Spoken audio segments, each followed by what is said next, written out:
Good evening, my dolls. This is Ambrosine again with some new true horror stories. Before we begin, these stories I'm about to share with you are true experiences from people that I've interviewed. Naturally, to protect their identities, they will all get an anonymous nickname. Have you ever noticed a shadow out of the corner of your eyes, but instead of it vanishing, you turn your head to get a good look and remains and stares back at you? Sometimes we wonder what is real and what isn't. That is how you might feel about this first story. Feel free to discuss this in the comments section below. Shall we begin? This story is the perspective of a female. This all started when I moved somewhere between the ages of 5 and 7. We moved into a house, and it was a decent size, and I'm going to describe it for you. The front door leads into the living room, which is singularly connected to the kitchen, and the kitchen leads out into the deck with a long L-shaped hallway that connects to the rest of the house. We'd been there for a while. Nothing happened, but then it started.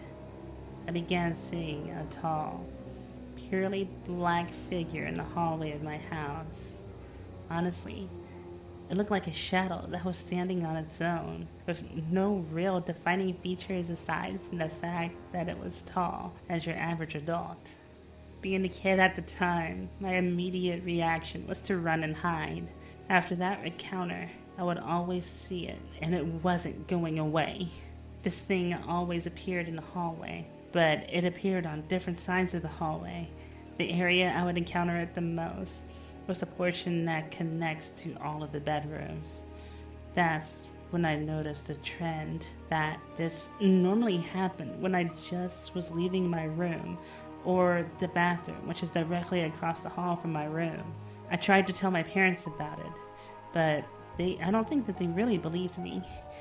Eventually, I got to the point to where I was completely frightened of that thing. And I think I was getting to the point to where I didn't want to leave my room. Then my mom decided to take me to a therapist to try to resolve the issue.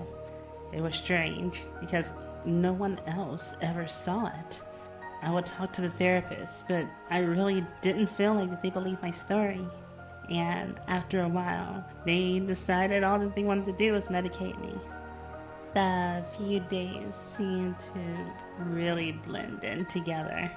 Anyway, the therapist told me to draw a picture of this thing that I saw harassing me, and I instantly did. But just thinking about it sent cold shivers down my spine.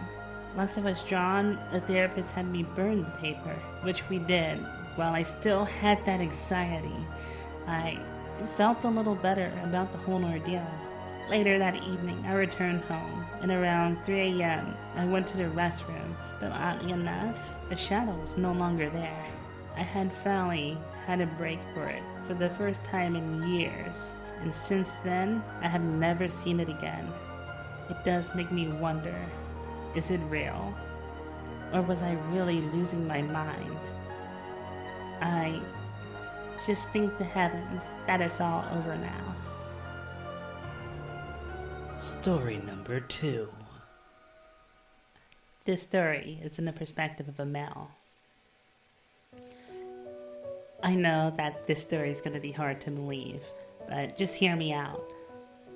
A number of years ago, sometime in 1999 or 2000, a little girl went missing in town here. She was around 7 years old, and this happened around early spring. Months go by, but no one has heard anything. There's no leads, there's no clues, and early August comes around. I went on a camping trip with my friends and my mother. It was very strange because I had this dream during this trip that they would find this girl in later fall in the park next to a creek badly decayed. The dream was oddly specific. When I woke up that morning, I told everyone about the dream, and they laughed it off. Like they're really going to believe that. I live in Canada, by the way. As I was walking, I go past the creek and up the hill off the path to an area that no one typically goes to. I was sure that she was there. It's one of those feelings when you know something's up. I started to look around and I came up on a ridge area.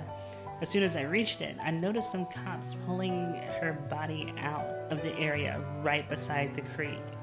2 weeks later, I had a dream of a poster of a missing boy that hit the car. And when I reached for the poster, it had flew away. There was no way I was going to look into this one too. Not after what happened last time. I appreciate you guys staying to the end of my video. As a little gift, I will be having a game giveaway on my Halloween video. I figure I'd do a little something special for you guys who subscribed. There's also will be a little more information on the game giveaway closer to Halloween. Also, I just started a Facebook page, so you can all feel free to send friend invites. I'll also get a group started here soon. I also have a blog on Google, so you can follow me on Google Plus as well. That will keep you updated on the blog where I have a lot of poetry and on the videos. This way, if anything happens, I will be able to notify you guys if I don't think I'll be able to do a video for a while. But I really want to thank all of you for taking your time and listening to me. And remember, bring your dolls. We're gonna have a little fun in my dollhouse.